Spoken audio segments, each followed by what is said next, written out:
The final countdown to Notre Dame football. What can we expect this fall? Today, ABC 57 News crews fanned out to talk with all the players and coaches. Football is in the air. We are just over 3 weeks away from the start of the 2011 season and the first Irish home game.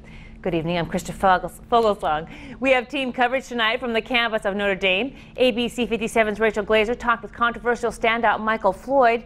ABC 57's Jacqueline Kelly learned about the family legacy of wide receiver TJ Jones. But we begin with ABC 57's Emily Pritchard, who talked with Coach Brian Kelly. Emily, what did the coach share with you? Krista, Coach Kelly says that the team is still evolving right now and has some work to do. Now it's looking to face South Florida in just a couple of weeks, but for that they're going to have to select a starting quarterback. It's a game of waiting for the players, coaches, and fans for Notre Dame's 2011 football season to start. We are right in the midst of that preparation. Head coach Brian Kelly says his team isn't ready just yet. We're still cooking, if you will. We're still in that process of developing who we are in 2011. Players are even still waiting to know who will fill the shoes of the starting quarterback. Kelly says senior Dane Christ and sophomore Tommy Reese are starting to separate themselves from the pack. They can take the whole offense and run with it, both those kids.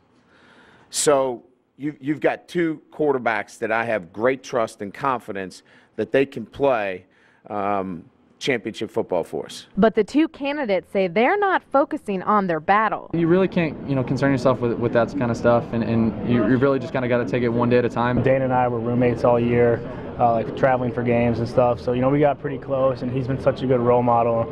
And when he went down, he helped me so much that, we've really become really close. Right now, the stands are empty, but in just a few short weeks, it will be full of fans, and that's the only thing on this team's mind. Right now, it's South Florida. And that's really the team's focus. I really like our football team and the way it's coming together, but we still have some work to do. Until then, we'll all just have to wait.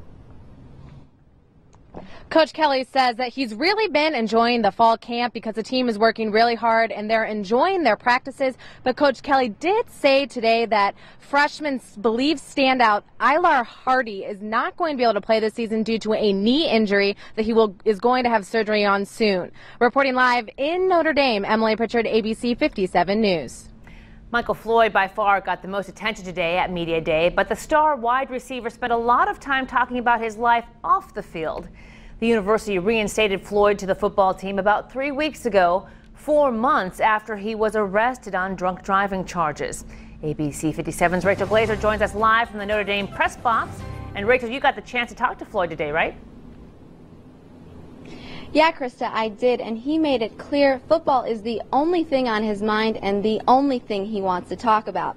Michael Floyd told me he wants to be known for his ability on the field, and that's it. Back in his number 3 jersey, Michael Floyd answered the questions he didn't want asked. I thought we got done with all that last week or whenever that was. But I'm just moving forward.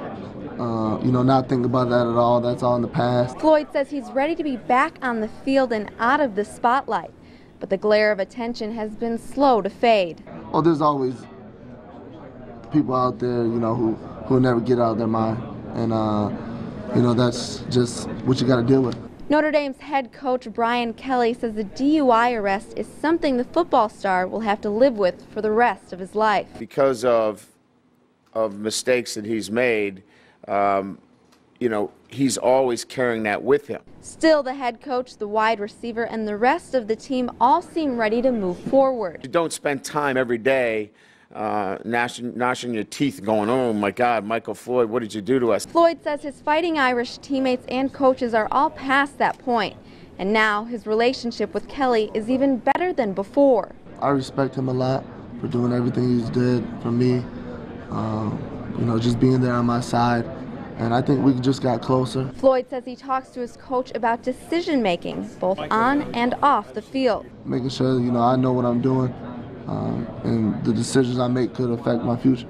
And for Floyd, it's all about the future. He says he expects to face scrutiny this season, but he only focuses on the positive.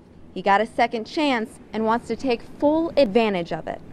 I'm privileged to have this opportunity to have my senior season be successful. And Floyd and the Fighting Irish team have pretty much gotten back to normal, but he's about to see a big change tonight. Right now, he's moving back into the residential halls on campus. That was part of his agreement with the university for his reinstatement. He told me today it'll be interesting living with underclassmen. Reporting at Notre Dame, Rachel Glazer, ABC 57 News. This summer, Notre Dame said goodbye to one of its football greats, Andre Jones. He died from a brain aneurysm in June at just 42 years old. Jones played on the 1988 National Championship team, and now his son TJ is carrying on his legacy as a wide receiver for the Irish. Today, ABC 57's Jacqueline Kelly caught up with wide receiver coach Tony Alford. And Jacqueline, I understand all of the coaches are keeping a very close eye on TJ Jones. That's right, Krista. Everyone on the team has been very supportive of TJ.